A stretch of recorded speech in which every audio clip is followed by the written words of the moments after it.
100% of us are going to make mistakes. But this is what we got to understand. And say, neighbor, I hope you get this in your head. Yeah, it's true. We're all human. And we all are going to make mistakes. But one thing I found out, when you focus on your mistakes all the time, you'll never know what it is to be destined for greatness. Some of us looking back over our lives, worried about the mistakes we've made.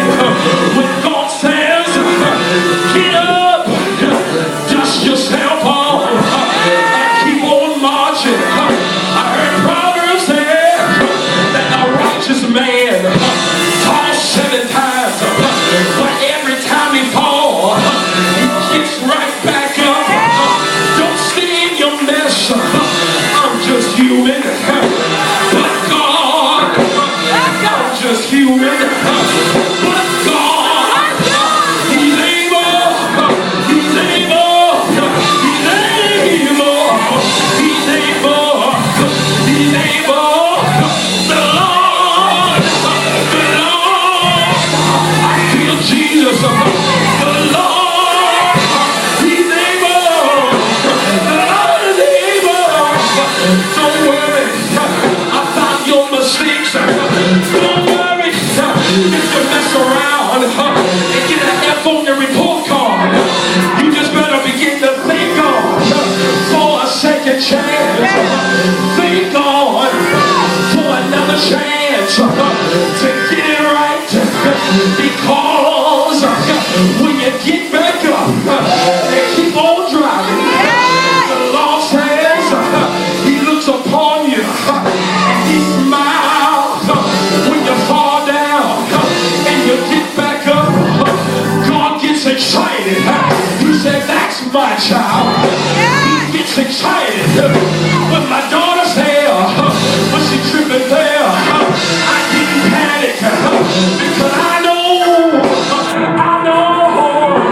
she was going to get back up again and she was going to try it again. But too many Christians, too many young folk have babies out of wedlock, and we allow church folk to kill you dead. Yeah, you ain't supposed to do it. But let me tell you, when you make mistakes, you still got to get back up, lift your head up high. Don't have a pauper's attitude. But when you're destined for greatness and you're made in the image of God, you're going to have a humble heart. You're going to have a humble spirit. Yeah, I messed up, but I thank God for a second chance.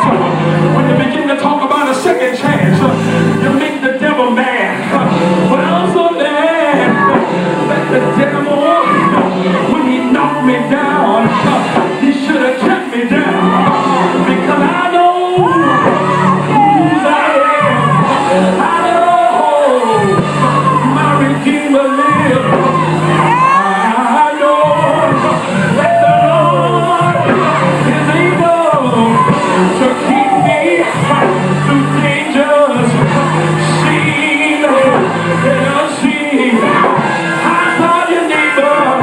I said, neighbor, you are destined for greatness. I gotta move, but I got one more thing to tell you.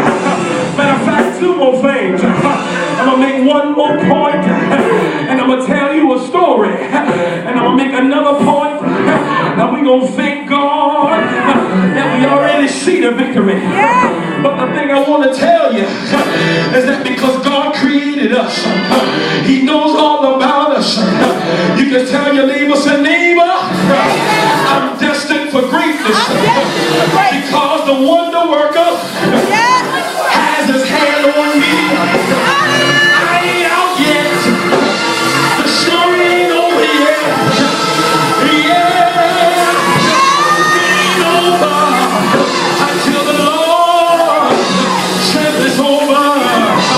You know, when you read the Bible, you read about all the defeat. But if you keep turning the page, you'll find out that on the next page, or in the next chapter, that they have their victory.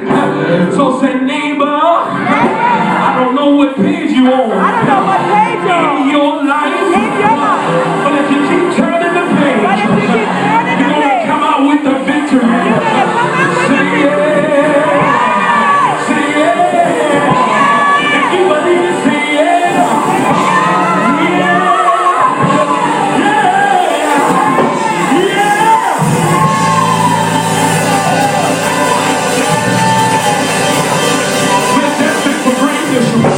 When you're destined for greatness, when you're destined for greatness, I said, when you're destined for greatness, you have some decisions to make. I want all my young folk to stand up and tell somebody else that is about the same age or somebody that's in school. I want my school people to fellowship together, but I want you to tell them, say you're destined for greatness.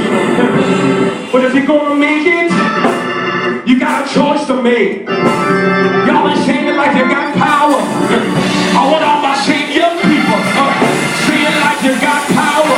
Come on and grab the person's hand and shake it in them, because there's an anointing over your life. But say, neighbor, you're destined for greatness. Come on, quit trying to be cute. Quit trying to be pretty. But say you're destined for greatness. See, you gotta learn that when nobody else encourages you, you gotta encourage each other and say we're gonna make it. When Jesus on our side, we're gonna make it. Y'all sit down.